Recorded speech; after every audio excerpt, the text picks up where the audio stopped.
बिस्मिल्लाहिर्रहमानिर्रहीम। जुनैद बगदादी कहते हैं कि मैंने अखलास एक हजाम से सीखा।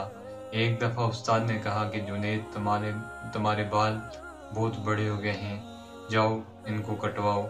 मैं एक हजाम की दुकान पर गया तो कहा, चाचा जान, अल्लाह के नाम पर बाल काट दोगे?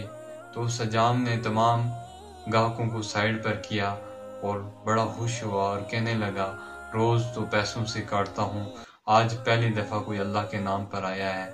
मुझे कुर्सी पर बैठाया, मेरा सर चूमा, रोता जाता और मेरे बाल काटे। तो दिल में सोचा कि जब जिंदगी में कभी पैसे हुए तो इनको वापस दे दूंगा। काफ़ी अरसा गुजर गया।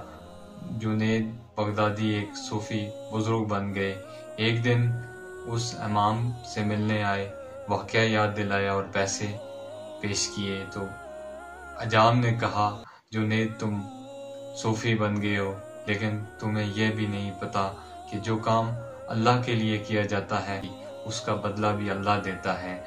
अगर आपको मेरी ये वीडियो अच्छी लगी है तो मेरी वीडियो को लाइक और मेरे चैनल को सब्सक्राइब ज़रूर कीजिएगा ताकि मैं आपके लिए मज़ीद वीडियो बना सकूं।